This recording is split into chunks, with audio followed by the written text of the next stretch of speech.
الحمد لله والصلاة والسلام على رسول الله وعلى آله وصحبه أجمعين. أما بعد، عنوانك سيدة الشاقي وحويا دور الشباب في الإسلام.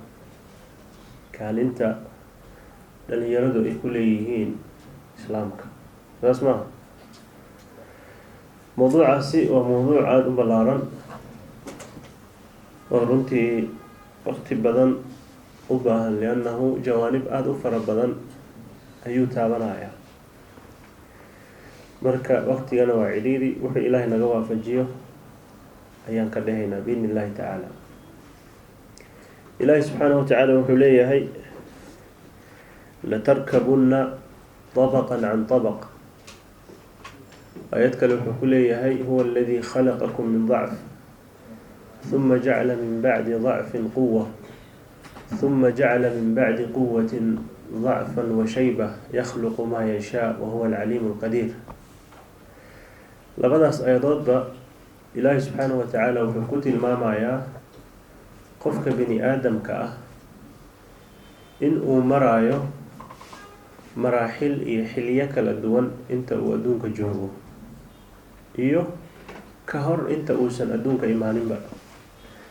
آيات كلام فهي لكن آيات سورة الانشقاق سيقود أيو إلهي وحليه هاي وحا حقيقة إناد فوليسان وآد مريسان حالة كلا دوان حالة كلا إيكادن بيسو مركا قفك أما روح بني آدم كأه انتو على شهودي سكجره أو جنينك يهي دور مرحلة أيو صامرة عندوف أيو كسو باللامي إلى إلهي سبحانه وتعالى الروح ذاكو أبوره مركي الشنة مراحل أيو مرايا سدح مرحلة أيو مهم سنة إلهي سبحانه وتعالى سورة الروم وكشاقي مرحلة ذاكوات ومرحلة ضعفي يتبر يريئة وإنت وعنق يركي هاي كدب إلهي وحو شاقي ثم جعل من بعد ضعف قوة كدب أود يحوق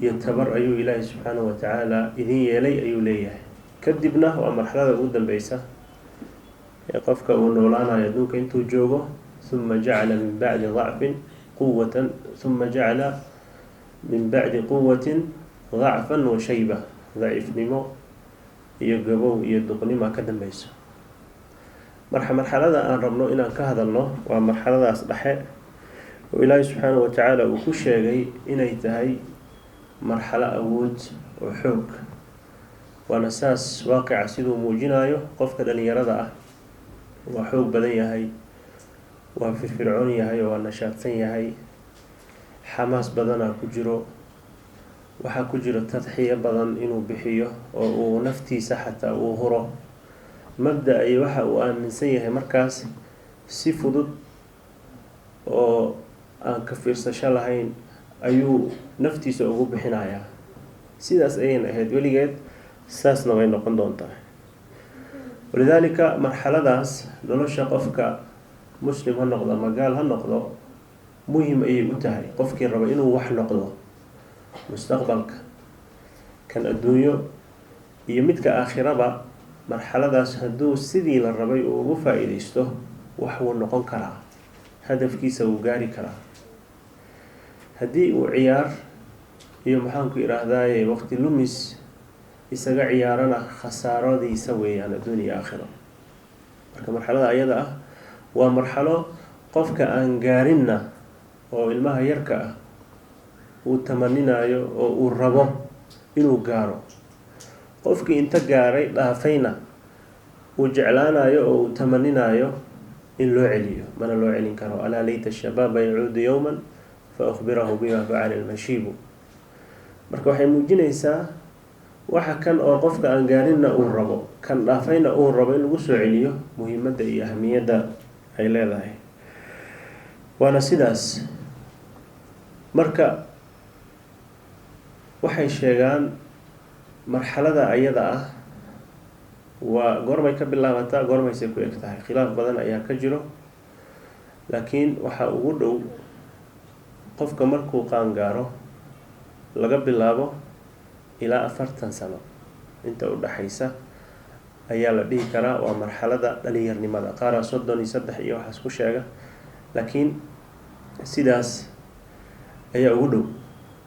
marka haddaa fiiriso, haddii aan qaadano xadiiskii nabiga calayhi salaatu wasalaam oo ahaa acmaaru ummatii ma bayna 60 wa 70, cimriga ummadayda 60 ilaa 70 u dhaxeeya.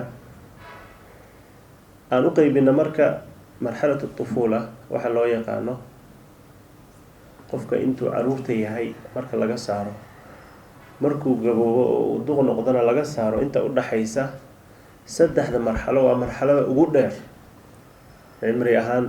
15 ama 14 ama 16 qofka markuu qaangaaro laga bilaabo ilaa 40 iyo xoogaa ama 40 taqriiban waa 30 sano ku dhawaad. haddana si fudud oo dhaqsi ah ayay ku maraysaa. walidaalika imaam axmed bin xambal waxaa laga wariyaa radiallahu canhu inuu yidhi waxaan ku shabaho ma garanayo dhalinyarnimada aan ka ahayn waxaan gacanta ku hayay oo iga dhacay. macnaha alaab aad gacanta ku haysay ama waxaad gacanta ku haysay oo kaa dhacay oo kaa tegay oo kale ayaan ku qiyaasaya ayuu leeyahay. macnaha si fudud oo saas ah ayay ku dhaafaysaa, inkastoo ay tahay saddexda marxalada ugu dheer, haddana si fudud ayay ku tegaysaa. waxyaabahaasoo dhan oo la isku geegeeyey, ahmiyadda ay leedahay iyo sida ay tahay iyo qofka awoodda uu leeyahay, firfircoonadiisa, iyo inay si fudud u tagayso haddii la isku geeyo, waxay qofka muslimka ah ee caaqilka ah ku dhalinaysaa inuu ka faa'iidaysto.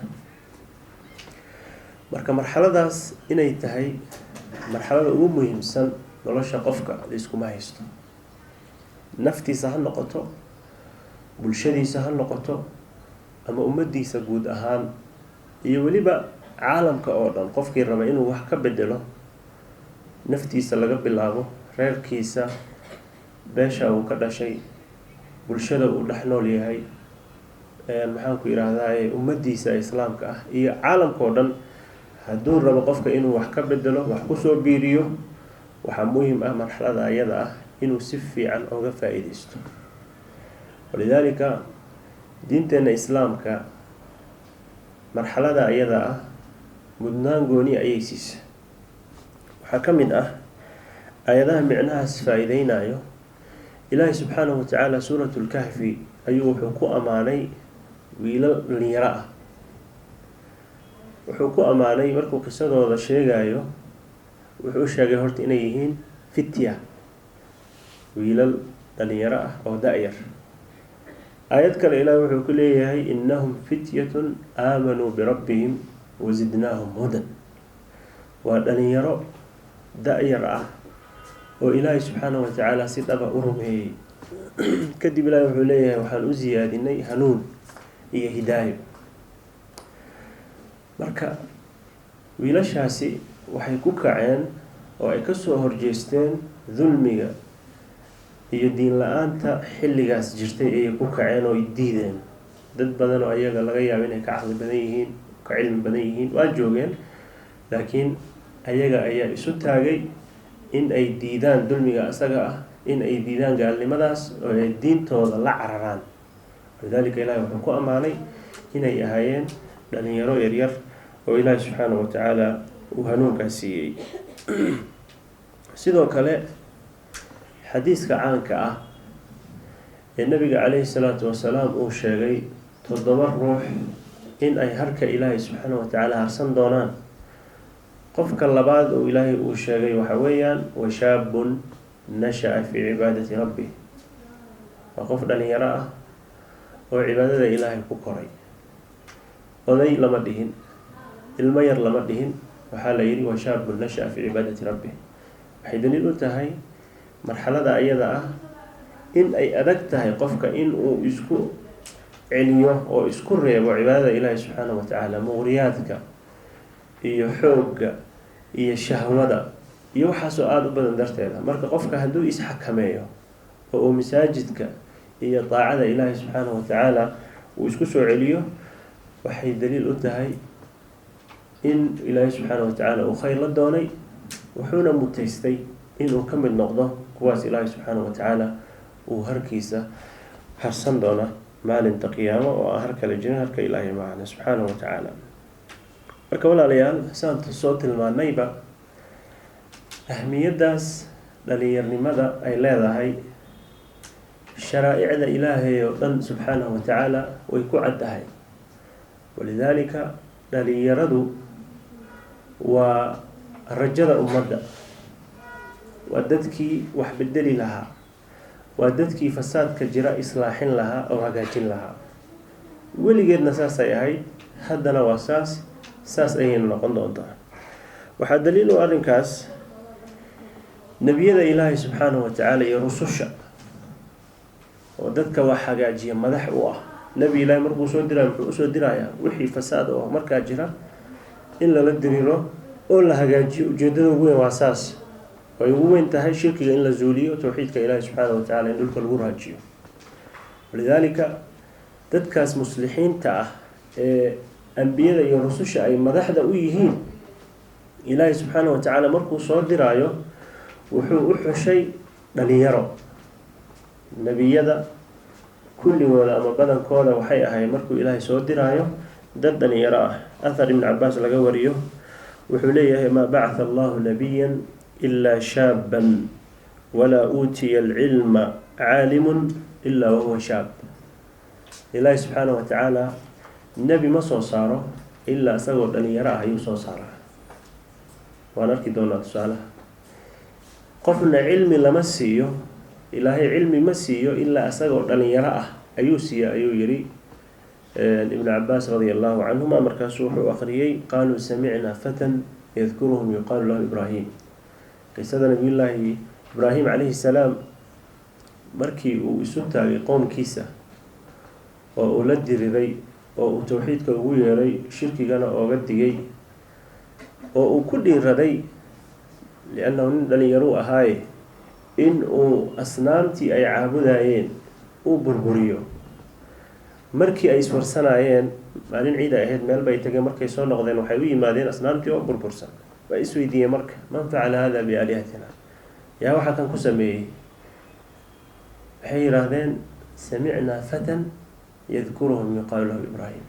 wiil yaroo kuray ah oo sheegaayo ceebahooda sheegaayo oo ka hadlaayaan maqalnay. marka ereyga isticmaaleen oo ilaahay uu soo guuriye subxaana wa tacaala waxaa weeyaan fatanna waa wiil dhalinyaro ah.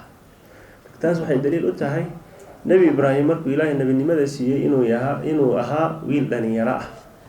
taasna waxay daliil u tahay ahmiyadda ilaahay subxaanahu wa tacaala iyo diinkiisa ay siinayaan dhalinyarnimada, iyo ina ilaahay subxaanahu wa tacaala uu u doortay islaaxa iyo taqyiirka uu la doono addoommadiisa dadka hormuudka u ah ee nebiyada inay noqdaan dhalinyaro. tusaale kale, nabiyullaahi yuusuf calayhi salaam ilaahay markuu ka sheekeynayo qisadiisa fi suurati yuusuf wuxuu yidhi walamaa balaga ashuddahu aataynaahu xukman wa cilman wakadalika najzi lmuxsiniin.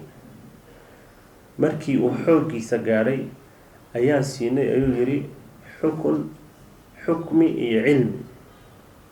xukmiga waxay ku fasireen culimada mufasiriinta ah nebinimada. marka culimadu waxay isku khilaafsan yihiin markaas uu xooggiisa gaaray goormay ahayd. qaar waxay leeyihiin sida alimaam ibn jariir tabari uu soo guurinayo 18 sano ayuu jiray. marka waa nin dhalinyaro ah soo maaha.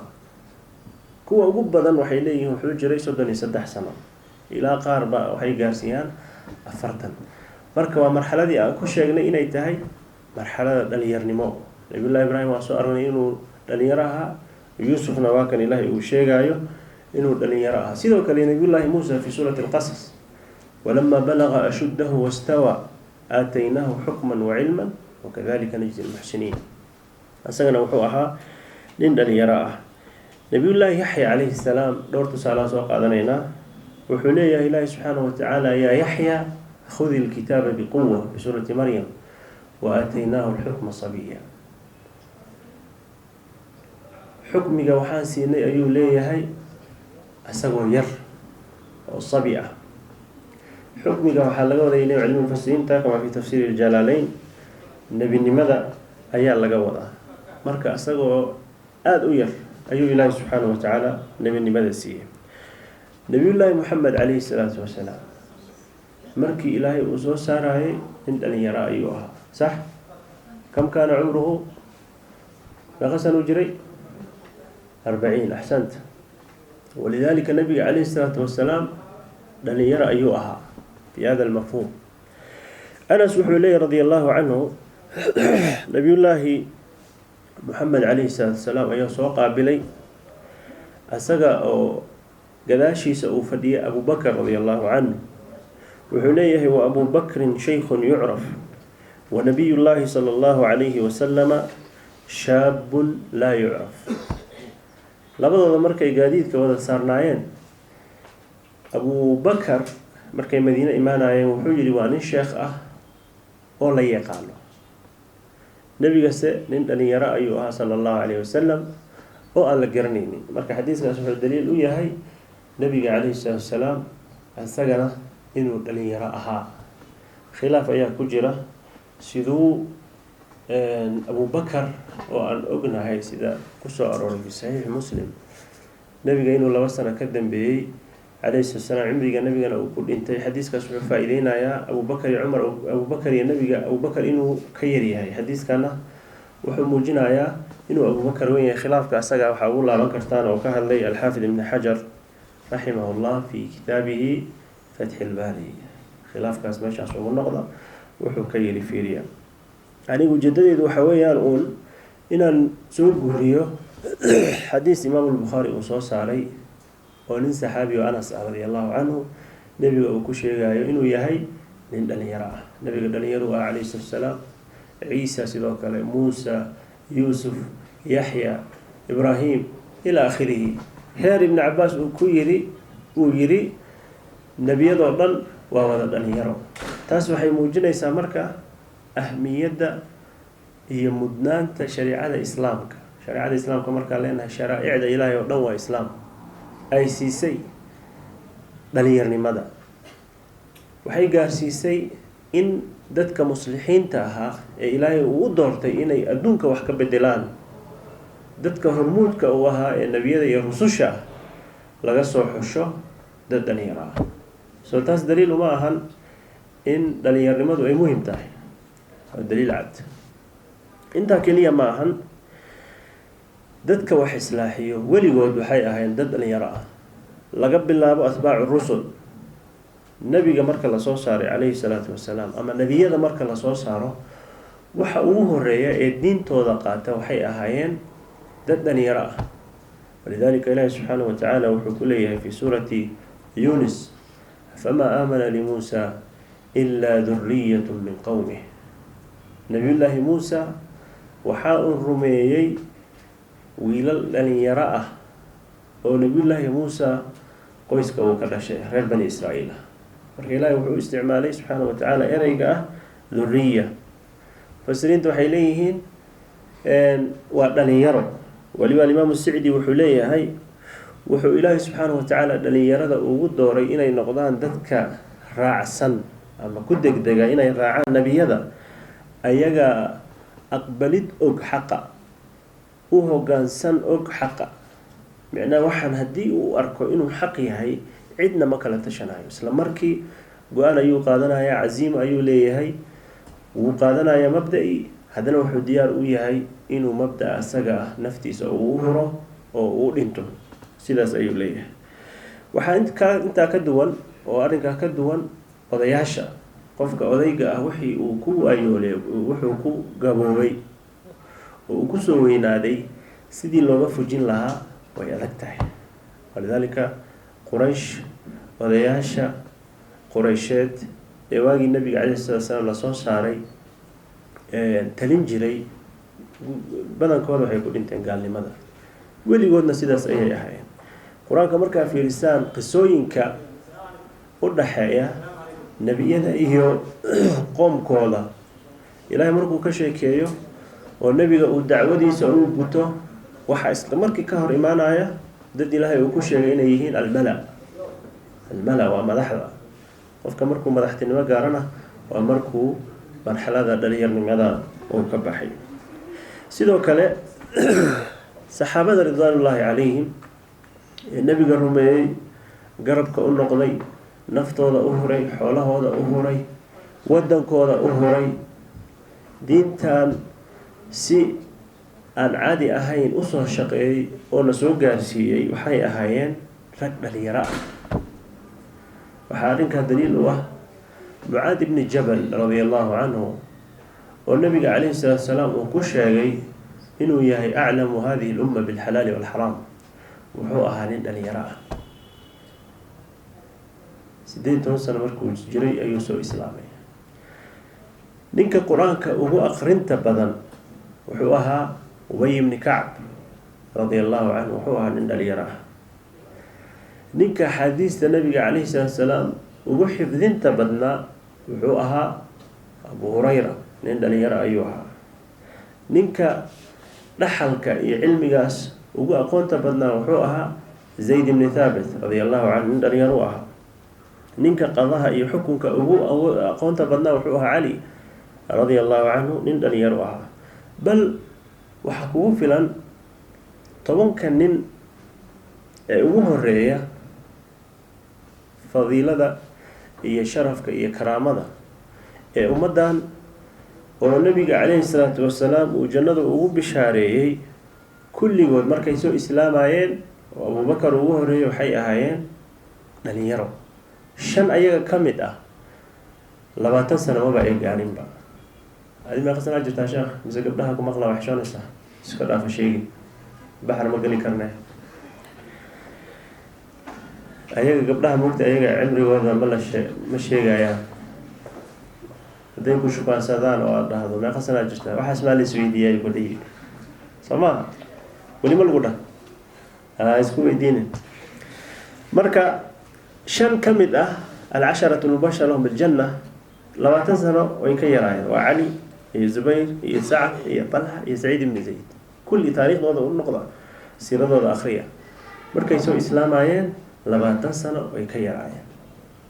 gabdhaha ma aqaani, laakiin wiilasha qof 20 sano ka yar ma fadhiyo meeshaan. gabdhaha iyaga ilaa laga arooso 20 maba dhaafaanba.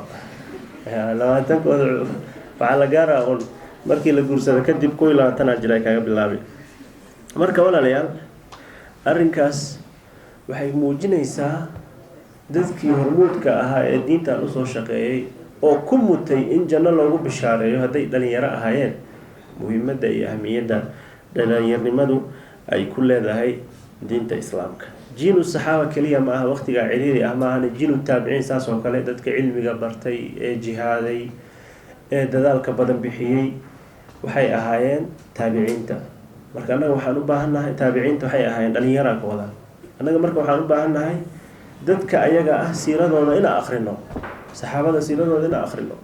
ayadan lama akriyo. siirada nabiga calayhi salaatu wasalaam inaan akhrino, salafu saalix taabiciinta inaan siiradooda akhrino.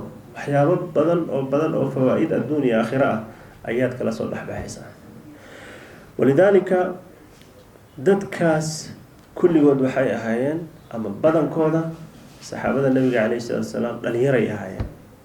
waxaa ka mid ah dhalinyarada aan xasuusto ninka nabiga uu ku sheegay calayhi salaatu wasalaam inuu yahay fircawnu hadihi lumma. yaa waay fircawnu hadihi lumma? Abu Jahl. axsant. 2 wiiloo kuray oo dhalinyaro ah oo ansaar ah ayaa dishay. waa cadowga ugu weyn ee muslimiinta ay leeyihiin waagaas. 2 wiil oo dhalinyaro ah ayaa dishay. cabdiraxmaan ibn cawf xadiis bukhaari uu ku jiraa, maalinta badar wuxuu dhahay 2 wiil oo dhalinyaro ah oo aada u yaryar baa midig iyo bidix iga taagnaa ayuu yiri. marka waa isla yara hadluu dhahay dee dad aan dhalinyaro ahayna xoogaa xoogan oo ku difaaci kara ama cadowga kaa jibin kara, hadday garabkaaga istaagsanaan lahaayeen wax bay ahaan lahayd. cabaar markaan saas kula hadluu dhahay midaa itaabta adeer Abu Jahl aawey. waxaan ku yidhi maxaad ka rabta Abu Jahl? wuxuu dhahay ninkaas waxaa maqlay maka inta la joogay inuu nabiga calayhi salaatu wasalaam aada u dhibi jiray. maanta haddaan arko ani asaga waana la kala qaadiya, maanaa dhimanaya masaa dhimanaya. kii markii hadalkuu dhamaystay mid kale ay taabtuu dhahdana Abu Jahl aawey sidoo kale uu ku dhahay. waan tusuu dhahay waa kaas ninkaas weyn oo meesha saaran, leanno nin madax u ahaa markaas. way warantameen, way dileen Abu Jahl. nabiga u yimaadeen calayhi salaam dagaalka markuu dhamaado kadib mid walba wuxuu leeyahay anaa dile nabigu wuxuu ku yidhi calayhi salaatu wasalaam midkiina ma masaxay seefta ma masaxdeen dhiigga ma ka masaxdeen waxay yidhahdeen maya labada uu fiiriyey mise labadaba dhiig seeftooda dhiig ayay lahayd nabigu wuxuu yidhi kilaakumaa qatala labadiinaba waa disheen soo ma aragti marka waa fircown hadihi lumma ninka madaxda u ahaa gaalada oo u yimidba badar inuu islaamka iyo nabiga iyo saxaabada baabi'iyo laba nin oo dhalinyaro ah oo Mucaad iyo Mucawad la dhihi jiray ayaa dilay soo ma aragtaan marka raggaasi oo aad maqasheen tadxiyada iyo maxaan ku yiraahdaa dadaalka ay diinta u bixiyeen kulligooda ama badankoodu waxay ahaayeen dad dhalinyaro ah haddaan dhan kale milicsano culimada waa soo sheegnay hadda Ubay iyo Mucaad iyo saxaabada dhan badankooda inay dhalinyaro ahaayeen dadka quwaada ah ee madaxda ah ee ciidamada haga ee quwaada waaweyn ah waxay ahaayeen ayaga dhalinyaro Usama ibn Zayd radiyallahu anhu wa an abihi nabiga calayhi salaatu wasalaam asaga oo 17 sano jir ah mise 18 sano ayuu wuxuu u dhiibay ciidan uu ku jiro Abu Bakar iyo Umar iyo Uthman iyo Ali saxaabada oo dhan Abu Bakar oo joogo Umar oo joogo Uthman iyo Ali kulli saxaabada wada taqaaneen oo dhan iyo nabiga calayhi salaam inta ciidan abaabulay ayuu wuxuu madax uga dhigay Usama ibn Zayd radiyallahu anhu meeqa jir waaye 17 ama 18 dad baa isku dayay inay dood ka keenaan oo yiraahdaan wiilkan yarka ah kuraygan maxaa anaga nabiga wuxuu yiri calayhi salaam dadka idinku wanaagsan ayuu ku jiraa imaarada in amiir looga dhigo jeeshkana wuu istaahila ayuu yiri nabiga calayhi salaam ciidanka asaga ah waxaa loo dirayaa mataqaanaa carab ma aha nabiga wuxuu u dirayay Ruum oo markaas ahayd akbar imbaraatoriya fil caalam waa Mareykanka hadda soo asaga awoodda ugu weyn caalamka ma sheegto kuray 18 sano jir ah ayaa waxaa loo dirayaa madax looga dhigayaa ciidan u socda inuu la dagaalamo Mareykanka adiga ma awoodaa hadda dil lagu dhiibo insha Allah wada awoodaa soo maaha marka sidaas ayay ahaayeen hamigaas ayay lahaayeen awooddaas ayay lahaayeen annagana kama duwanin haddii aan si dhab ah diinteena u raacno oo aan u qaadano ayaga oo kale ugu yaraan haddaan ayaga oo kale noqon weyno inaan ku deeno oo aan soo dhoweyno sida ay ahaayeen Sa'd ibn Mu'adh radiyallahu anhu asagana waa nin dhalinyaro ah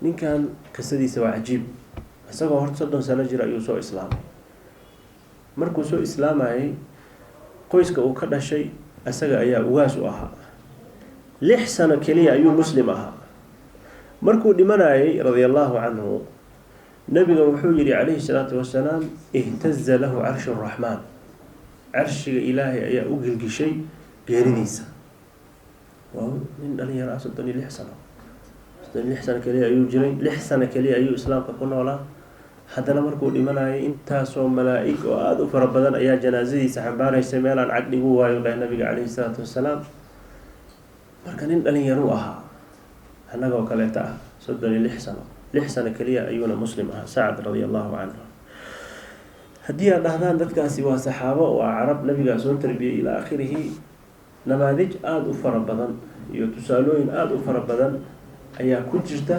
taariikhda islaamka dadaan xataa carab ahayn al-Imam al-Bukhari radiyallahu anhu asagoo wiil dhalinyaro ah oo aad u yar ayuu sheekhiisa wuxuu yiri hadal uu yiri wuxuu ku yiri haddii midkiina uu qumi lahaa uu istaagi lahaa inuu axaadiista nabiga calayhi salaam ee saxiixa ah uu meel ku ururiyo oo asagana uu ku difaaco ummadana uu anfaco wax bay ahaan lahayd wiil dhalinyaro ahaa asagoo dhalinyaro ah ayuu shaqadaas qabtay oo uu bilaabay carab ma ahayn quraysh ma ahayn qoyska nabiga calayhi salaam kama dhalan meelahaas ayuu ka yimid Afghanistan iyo xaggaas ayuu ka yimid waa cajami annagoo kaleeta ah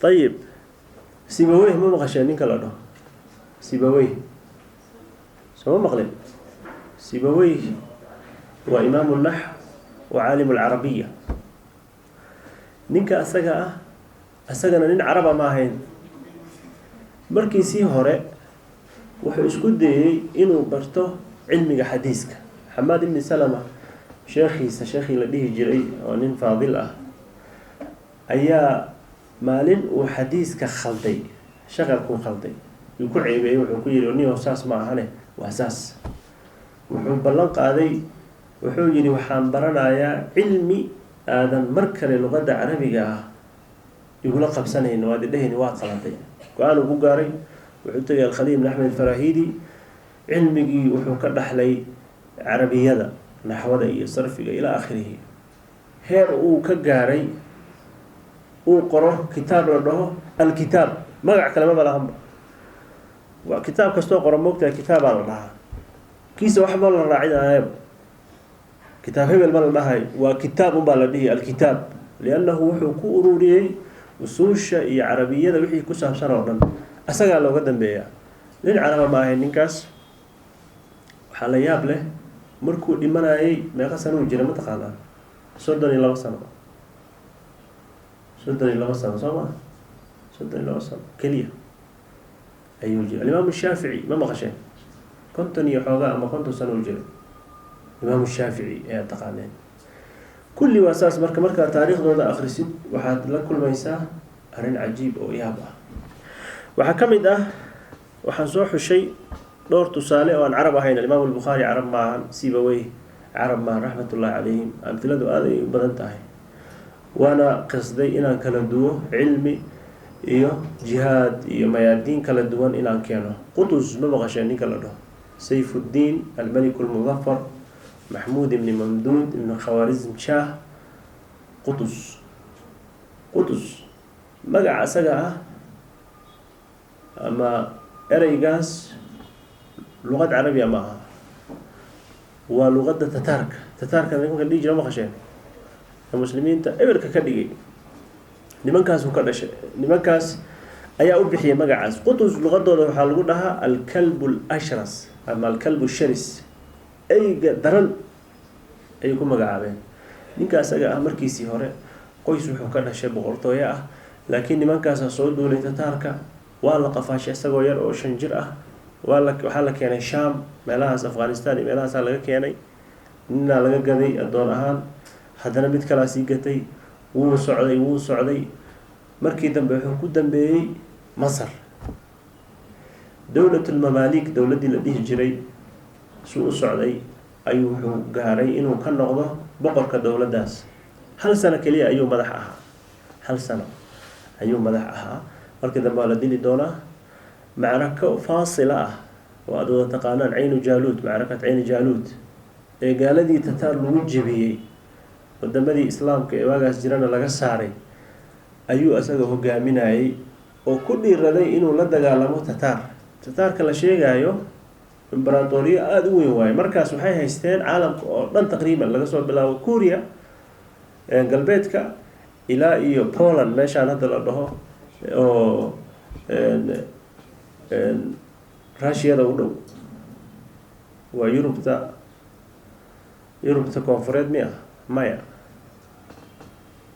sharqi maxaa lagu dhahaa Soomaali carab taqaanaa bari Yurubta bari waay marka dawlad aad u weyn ay haysteen waa Mareykan iyo Russia iyo Yurub iyo waxaas oo dhan loo isku daro waay asagoo kaligiis ah ciidan uu abaabulay niman saliibiin la dhihi jiray oo Falastiin markaas haystay oo la heshiiyay hudnu la galay kuwa kale muslimiinta ah ee meelahaas joogo yiri niman cadawgana anaga dhan loo dhaxeeyay aan iska celino anaga waxaan isku soo laabaneynaa wax buu habeeyay isku dabariday gaaladii oo nin hoolaakol dhaw haysan jira warqad u soo diray warqadii uu diiday nimankii uu soo dirayna uu laayay waxa la isugu tagay Aynu Jaaluud macrakadii faasilada ahayd gaaladii xagga lagu jibiyay ninkii madaxa ahaa waa la dilay gaaladii way caraneen baaba laga dhigay ninkaas islaamka uu u nusreeyay nin oday ah Muuse lahayn dhowr iyo 30 jir ayuu ahaa dhalinyaro way Soomaa Arab lama ahayn Qurayshna kama dhalin diintan islaamka ah ayuu si dhaba u qaatay kadibna Ilaahay subhanahu wa ta'ala uu nusreeyay ninka laga soo guuriyey hadalkiisa qiimaha badnaa oo ahaa markii uu la tashanayay saaxiibadiisa iyo dadka madaxdiisa ah. qaar baa walaac bay muujiyeen, waxay dhaheen nimanka ma isu taagi karno, dowlada aad weyn wayna baabi'inayaan ilaa akhirihi. markaas wuxuu ku yidhi hadalkiisa caanka ahaa, man lilislaami in lam nakun naxnu, islaamka yaa u maqan, yaa u taagan, yaa u heelinayo haddaan annaga muhiimadaas aanan uqumaynin. sidaas ayay ahaayeen dad aada u waaweyn ayagoo dhalinyaro ah, laakiin ruux caaliya ah oo aada u sarreysa oo islaamnimo iyo cizo iyo sharaf ay ka buuxdo ayay nafsadooda ku siteen. saas oo kale inaan noqono ayaana laga rabaa. fadaa-isha ninkaas laga soo tarjamadiisa lagu soo ka mid ah wadaadka taqaanaan oo la yihahdo alciz ibn cabdisalaam sultaan alculamaa. hadaladiisa waxaa ka mid ah, isku waqti ayay ahaayeen. haddaan dhahuu yidhi qof ka fadli badan quds ma jiro laga soo bilaabo waagii cumar ibn cabdilcasiis, wuxuu yidhi been ma sheegin. nin ka fadli badan laga soo bilaabo qarnigii 2 ilaa waagaas oo ah qarnigii 6. haddaan dhaho qof ka fadli badan ma jiro lakuntu saadiqan, run ayaan sheegay ayuu yidhi. sidaas ayuu ahaa markiisii hore, nin addoon ayuu ahaa. markii dambena ilaahi subxaana wa tacaala guushaas iyo darajadaas ayuu gaarsiiyey. wuxuuna ku gaarsiiyey sadaquu maa caahadullah calayh, run ayay ka sheegeen islaamnimada, jaceylka ay u qabaan, in ay naftooda u hurayaan. ilaahina subxaana wa tacaala wuu u hiiliyey. annagana hadda haddii aan isu diyaarino iimaaniyan iyo wax kastoo saan sheegi doono, ilaahi subxaana wa tacaala heerkaas iyo heer ka sareeya wuuna gaarsiinayaa. wax weyn ma ahan. wa sunanullahi wa qawaaniinuhu alkowniya laa tatakhallaf. waxaa kaloo daliil u ah ama muujinaya shabaabnimada inay muhim tahay fi lislaam. nabiga wuxuu noo sheegay calayhi salatu wasalaam ahluljannuhu inay yihiin dhalinyaro. samaha jannada marka la tago 70 sano 100 sano haddaad gaartid oo dhimato 33 sano lagu soo celinayaa maanta oo dhan. 33 sano ma dhaafaysa dhalinyarnimo. taasna waxay daliil u tahay dhalinyarnimadu in ay door weyn iyo maqaam weyn iyo sharaf weyn ay ka leedahay diinta islaamka, loona baahan yahay annagoo dhalinyarada ah in aan ka faa'iidaysano. ummaddeena way noo baahan tahay dhinacyo badan iyo asaaliib fara badan iyo qaabab xunxun oo ayagu aysan fahmi karin ayay gaaladu ku dhagrayaan oo ay ku waxyeeleynayaan. marka dadkii la rabay in ay diyaar noqdaan oo ummaddii difaacaan. ummadda markaan leeyahay waa ummadda islaamka, inaan isku soo koobno kenya ama nairobi ama soomaali ama afrikaan ma ahan. dadkaas aan soo sheegnay ayagoo qaarkood ay ka yimaadeen afghanistan iyo waxay ka dagaalamayeen masar iyo caalam alislaami. qaarkood ayagoo meelahaas ka yimaaday waxay noqdeen caalim ulumma, ummadda oo dhan. marka saas inaan u fikirtid ayaa loo baahan yahay. si aan u xaqiijino arrimahaas aan soo sheegnay ama qaar ka mid ah waxaan u baahannahay walaalayaal in aan iska dhisno jawaanib fara badan. jawaanibtaas waxaa ka mid ah oo ugu horeysa uguna muhiimsan aljaanib aliimaani, aljaanib alruuxi. calaaqadaada aada la leedahay ilaahi subxaana wa tacaala inaad hagaajiso oo aada perfect ka dhigto, 100% inaad ka dhigto. soo ma doonaysid inaad naftaada aada wax tarto, dhalinyarnimada aada ka faa'iidaysato, ummadaada aada oga faa'iidayso. waxa ugu horeeya ee lagaa doonayo waxa weeyaan waa inaad calaaqada aada la leedahay ilaahi subxaana wa tacaala aada hagaajiso. calaaqadaada haddii aysan hagaagsaneyn waxba ha isdaalinin. wax weynna maaha, waa wax aada u fudud qofka muslimka ah inuu ka faa'iidaysan karo. camr ibn alcaas radia allahu canhu oo nin saxaabi ahaa oo nin dhalinyaro ahaa, yaa caadadiis waxay ahayd qur-aanka oo dhan habeen kasta inuu ku tukado. suuratulfaatix oo ka bilaabay ilaa birabbi nnaas. hal juz annaga haddaan ku tukano ama maba ku tukanayna badankeena mitriga oo boobsiis ah, ama taraawiixda oo kale ramadaanka marka la gaaro sheekhu dheereynaya ama boobsiiyo soo ma dhahno. qur-aanka oo dhan min albidaaya ila alnihaaya ayuu ku tukanayay. nabiga calayhi salaatu wasalaam marka wuxuu ku yidhi waxaan ka cabsanayaa inuu ilaahay cimri dheer uu ku siiyo oo aada daasho waxaad samaysaa qur-aankan adiga habeen kasta aad akhriis ka dhaafee bil ku dhamee ayuu ku yidhi qur-aanka. marka habeen kasta maxaa kusoo aadayo hal juz. wuxuu yidhi dacnii astamticu biquwatii wa shabaabii, nabi allow iska kaydaa aan ku raaxaysto xoogayga iyo dhalinyarnimadeyda. cibaadadoo lagu mashquulo, qur-aankoo la dhameeyo, salaadoo loo taagnaado, wuxuu u arkaa raaxo soo maha. isaga wuxuu rabaaba inuu raaxadan raaxayba u tahayba, wa ficlan waa saas. walidaalika nabiga calayhi salaatu wasalaam wuxuu dhihi jiray bilaal arixnaa biha yaa bilaal, soo maha, noogu raaxay salaada. wajucilat quratu cayni fi salaa, saas ayay ahay. mafhuumka asaga ah waa inuu naga dhaadhacaa oo aan nafsadeenna iyo nolosheennana aan ku dabaqna. wuxuu ku yidhi nabi allow nin dhalinyaro ahay awoodeyda aan ku raaxayste iska kaydaa. bas nabigu wuxuu ku yidhi bal waayahay haddaad diiday 10 casho ka dhig, 10kii cashaba hal mar dhamee. wuxuu yidhi dacnii astamticu biquwati wa shabaabi. wuxuu ku yidhi 7 ka dhig. wuxuu yidhi dacnii astamticu min quwati wa shabaabi. sidii ayuu ku diiday. ma ahan inuu yani hadalka nabiga diidaayo, laakiin khayrka iyo dhalinyarnimadiisa inuu ka faa'iideysto ayay ahayd. soo ma garanaysaan, cibaadada salaada keliya iyo qur-aanka keliya ma ahayn, soonkana sidaas ayuu ku ahaa. nabiga calayhi salaatu wasalaam isagoo u turaayo marka wuxuu ku yidhi niyaho marna seexo, marna soo kaco tuko, marna soon maalinna afur, maalinna soon maalinna afur. waxaadna samaysaa bishii 3 maalin keliya ka soon, liannahu alxasanatu bicashri amhaaliha. 3 toban lagu dhufto waxay noqonaysaa 30kii oo dhan.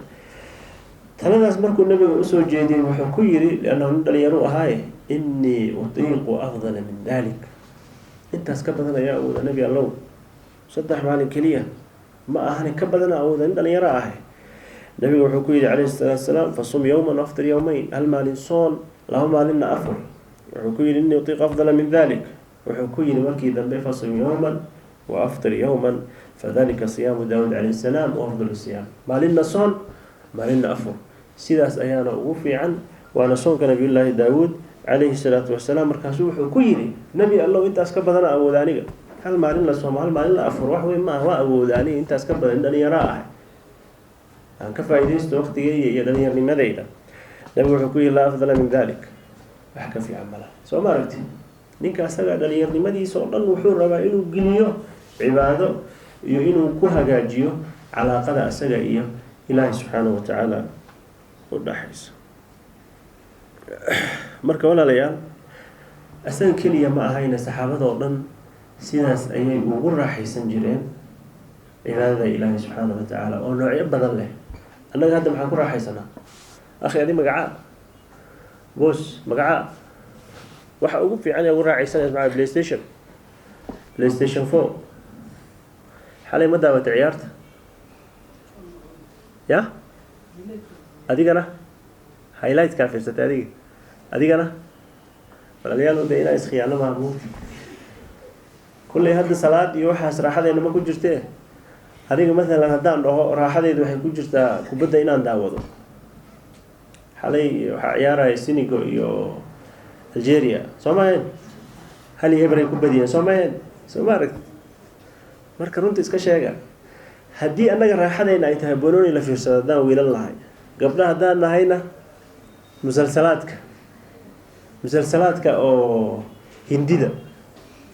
aniga waan bayaababa mid hadda baadiye laga keenay oo laga keenay meelahaas inta ka imaadeen afti iska raafadeen oo baadiye laga keenay TV-ga ay fadhisaa. waxa lagu hadlaayo waa ama luqadda hindida ama waa luqadda ingiriiska. xabad ay ka fahmayso ma laha meeshaas.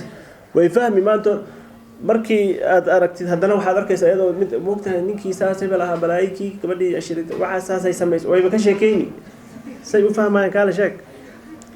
laakiin hadda waxaa lii sheeg bina inay ilbaxdeen waxa la dhaho TikTok yaa soo baxay oo gabdhaha ay ku waasheen qabo wax le. waxaas maxay tahay? waxaasaa laga helaa oo raaxadooda ay ku jirtaa wiilasha iyo gabdhaha hadda joogo. waxaas waa cajiib.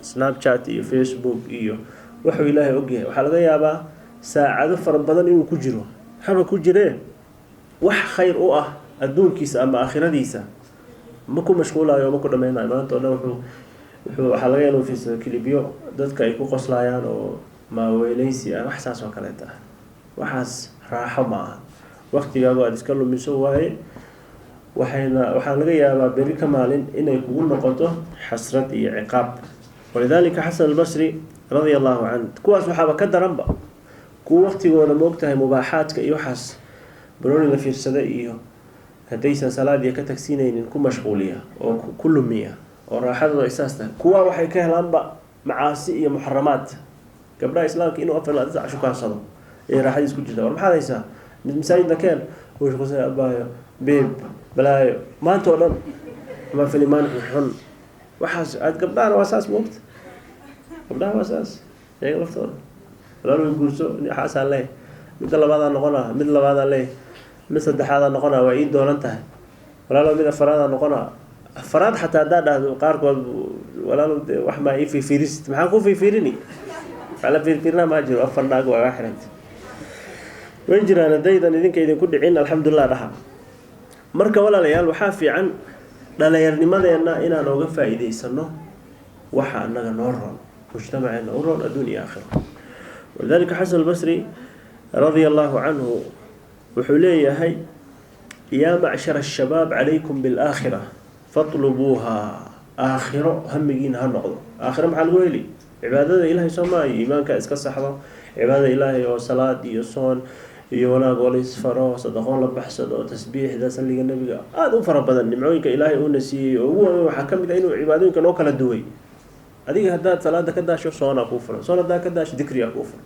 haddaad ka daasho salaad maxaa ku yidhahdaa qur-aan akhris dadka khayrka loo sheego ilaa akhirihi wax maba la daalaayaba haddii la dhihi lahaa keliya ka warrama janno maa rabtaa ha salaada unbaa lagu galaa soon ma jiro salaad wax kale ma jirto waa baxar soo maaha marka ku mashquula uu yidhi aakhiro raadiya adduunkana waad helaysaan sida ayuu leeyahay sufyaan athawri maxamed ibn yuusuf wuxuu leeyahay sufyaan athawri habeenkuuna kicin jiray waa ardaygiisa habeenkuuna kicin jiray kaca salaatuleyl u kaca wuxuuna dhihi jiray quumuu yaa shabaab salluu maa dumtum shabaaban intaad dhalinyarada tihiin tukada hadda dhalinyaraad tahay waxaa laga yaabaa 11 ragcadood ee salaatuleylka ah saas adigoon waxba dareeminba inaad ka saartid laakiin hooyada hadday kula nooshahay bal fiiri ama aabbaha ama adeerka ama ninkaaga hadduu duq yahay manaagtaada hadday duq tahay soo maaha bismillahi maxaa u dhahay ninka duq waay markaan bismillah wadhihina waxaas macay waxaan ka wadaa ayaga waa isku taxallujinayaan waa isku dhibayaan laakiin waa dareemaysaa adiga inay culeys ku tahay janno iyo raalli ahaansho ilaahay unbay rabaan ma ahane waxa kani waa ku culus tahay laakiin adiga haddaa istaagtid oo weysaysatid adigoo yani firfircoon oo ilbiriqsi ayaad oga baxaysaa waxaad darantayna malaha ayaga laakiin markay ka baxaan jilbaha xanuunaya waa daali ilaa akhiri marka dhalinyarnimadaas ka faa'iidayso soonka sidoo kale khamiis iyo isniinaa la soomaa bal fiiri dadka ka agdhow ee odayaasha ah hadday soomaan waa rafaada madaxa xanuuna caawa o dhan waa tacbaan adiga waxaa laga yaabaa haddaa rabtid inaadan furinba saasaa u soomaysaa وهكذا فعل كستو خير وحا هبون انت dhalinyarada tahay inta karaankaaga si Amr ibn al-As radiyallahu anhu ma uu sameeyay inaad uga faa'iideysato marka jaanibka asaga waa muhiim jiddan ma laga fursan karo haddaan dhalinyaranahay oo aan rabno inaan nafteena wax tarno adduun iyo aakhiro bulshadeena aan wax tarno ummadeena aan wax tarno wax tarku kaliya ma ahan waxa jiro dhan oo fasaad inaad bedeshid inaad wax ka geysatid waa guri la dhisayo oo kale moogtahay wax yar haddaad ku darsatid waa kugu filan tahay inta awooddaada ah laakiin taas si aad u samayso waxaa muhiim ah calaaqada aad la leedahay ilaahi subxaanahu watacaala inaad hagaajiso cibaadadana ma toosayso cilmi la-aan iska badaa inaad wax hagaajiso nafsadaada hagaajiso mujtamaca hagaajiso maxaan ku ihahdaa horumar aad ugu horseed iska badaaye cibaadadii aanba ku toosaynin marka waxaa u baahan tahay jaanib kale oo isagana muhiim ah inaad iska dhisto oo ah jaanib alcilmi walmacrifa intaad yar tahay inaad iska dhisto cilmiga iyo macrifada qur-aanka ilaahay ka bilow axaadiista nabiga calayhi salaatu wasalaam culumta shariicada soo ma garanaysid si fudud intaad dhalinyarada tahay meel iska saar culumtan kale ee maadiga ah ku darso ayadana dhakhtarnimo injineernimo ilaa dhaqaale إلى آخره. لكن waxa ugu muhiimsan waa cilmiga shariicada. Hadda way ku fududahay laakiin hadaad gabowdo xogaad aad weynaato 30 iyo aad ka kormarto 40 iyo ma awoodid. Zayd ibn Thabit radiyallahu anhu hadaan soo sheegnay nabiga u baahday alayhi salatu wasalaam inuu ka faa'iideysto. Wuxuu uga baahday yahuuda iyo nabiga alayhi salatu wasalaam heshiisiyo iyo qoraalada dhaxmaray. Marka luqadooda ay ku soo qoraan luqada Siryaaniya ama Cibriya ay ku soo qoraan qoraalada. Nabiga marka radiyallahu anhu Zayd ibn Thabit ayuu wuxuu ku yiri wax ma qorta adiga haa wallahi. Markaas wuxuu jiray 15 sano 16 sano bas. Ayariya sama ayariya. Wuxuu ku yiri luqadan qoliyahan yahuuda ay ku hadlaan soo baro. Meeqo ku soo barta matqala. War ninkaas waa 15 jire. Adar meeqa sano jirta adiga? Iska sheeg gabdhaha ma guursan kartid. 22 toddobiitan 20 sano waa ku dhali karaay 20 sano uu ka yaraa 4 sano uu ka yaraa Zayd radiyallahu anhu nabigu wuxuu ku yiri alayhi salatu wasalaam wala soo baro meeqo ku bartay mataqaana 15 maalmood wallahi 15 maalmood ku bartay luqadan waay hadda ingiriiska 15 maalmood ku baran kartaa af Chinese ba war wuxuu ku soo bartay 15 luqadood waxaasi waxay muujinaysaa awoodda iyo daaqada ku jirta iyo waxa isku darsamay run sheegkii adaa ka soo sheekeynayay labadii markay isheleen saas ugu bartay 15 maalmood gudahooda luqad ku bartay hadi marka 15 maalmood ma 15 bilood soo ma ku baran kartid luqad xadiisaad ku xidin kartaa aayada ku xidin kartaa ila aakhiri marka jaanibka cilmiga ahna waa muhiim waa goorma waa hadii aad rabto inaad nafsadaada dhalinyarnimada uga faa'iideyso ummadaadana uga faa'iideysto iyo aakhiradaada waxa kamid ah aljanib al-akhlaqi akhlaaqna anshaxa wanaagsan qof ilaahay caabuda 24 saac oo mixraabka ka baxaynin soonkiisa aan kala go'aynin oo aan akhlaaq lahayn dee la geeyni afxumadiisa dadku maagi khaasatan gabdhaha maaragtay iyagu ay tamaan dhigaa qabsanaysaa wallah waa wadaadad shirarka ugu jiro siniin khamiis ay soontaa maxaan ku yiraahdaa salaatu leyl ma ka tagto muxaadaraadka meelaha khayrka way imaadaa khayrka saas u nashisaa haddana gabadha hadday wax yar una saa isku khilaafaan way u tirinaysaa waxay kasoo bilaabi aabeedkii dhalay kii ka horreeyay waxaas oo dhan baaba waxaas lama rabo qofka muslimka waxaa loo baahan inuu yahay qof akhlaaq leh waxaa arkaysaa gabadha ama wiilka uu ka dhisan yahay cilmiga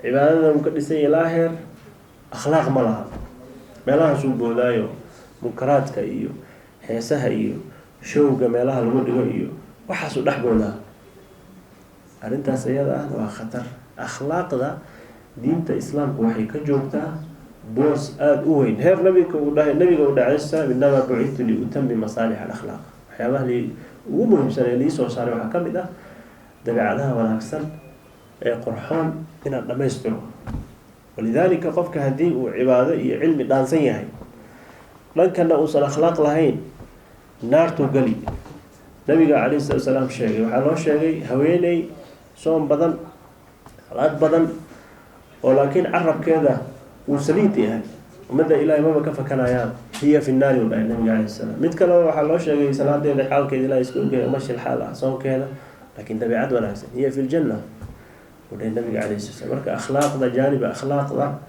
inaad iska dhisto oo aad gaalada iyo dadka kale oo aan wanaagsaneen ee dhalinyarada aad qudwo u noqoto oo aad soo jiidato oo aad sabab u noqoto inay diinta jeclaadaan masaajidka jeclaadaan khayrka jeclaadaan ayaa loo baahan yahay laakiin nin wadaad ah oo dadka wacdinaayo oo qalafsan oo dabeecadiisa ay ka kan tahay oo wajigiisa xataa aan fiirin karo 24 saac wajib buus ah intee la geyni sheekh waa dhibaato marka jaanibkaasna waad u baahan tahay inaad iska dhisto hadii aad dhalinyarnimadaada uga faa'iideyn rabto ummadaada ummadan waxaad ku soo kasbanaysaa cibaadadaada iyo cilmigaaga kaliya ma aha waa akhlaaqdaada cibaadada adiga ilaahay idin khusaysaa laakiin qofka aad xumaanta ku jira khamrada cabaayo zinada ku dhex jiro wax qasaayo qabiilka ku jiro markaad u imaanaysa haddaad ku qaynayso war naga tago ku dhihi waxaa laga yaaba in adiga xataa uqaarijiyo kugu tago soo maa laakiin hadal dabacsan dabeecad wanaagsan weji furan haddaad ola hadasho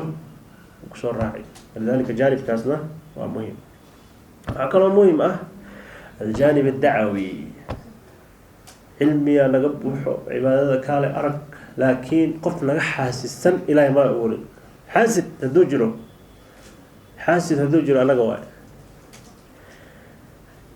mataqaanaa waxay saas u tahay gabar jiraankaaga ah 4 heesay dhegaysataa war maxay kaa dhibi haddaad tiraahdo walaalay kuma fiicno iska dhaaf wiil aad daristii ma tukado masaajidku ma aragtid shooriyaakii haddaad dhahdo xaasidma ka weyn ma jirto war shooriyaaku ha dhihin soo ma rabtid dhallinyarnimada inaad islaamka uga faa'iidaysaa u sheeg wax ay kaa dhibaysa ma laha tawciya waxa hadda socdo adduunka ka socdo afkaarta khaldan ah ee muslimiinta dhallinyaradooda maskaxda looga qabsanayo maskaxda lagu rogaayo inaad ogaato waa muhim leanna seed u radini haddaadan ogeen waxaa laga yaaba adiga waa in lagu soo geliyo shubho lagugu furo oo khalkhal lagu geliyo diintaada iyo anshaxaaga iyo dhaqankaaga baxar la geliyo soo maaha wixii laakiin haddaad taqaanid oo aada akhrisay cilmaaniya maxaa la dhahaa liberaaliya maxaa la dhahaa fikirkaas maxaa la dhahaa caalamka maxaa ka jiro maxaa socdo hadda gaalada maxay maaweelaya maxay yani muslimiinta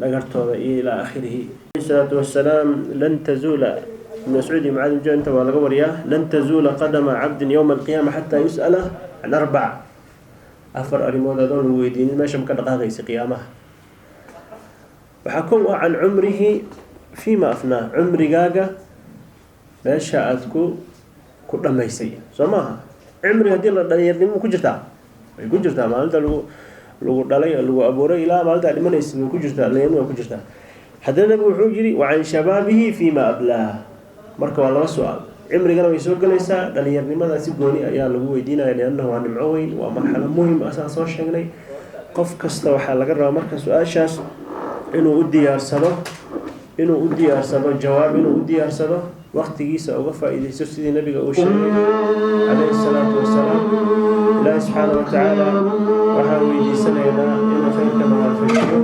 dhalinyarnimadeena ka faa'iidaysano diinteenna iyo ummadeenna iyo mujtamaca caalamka oo dhan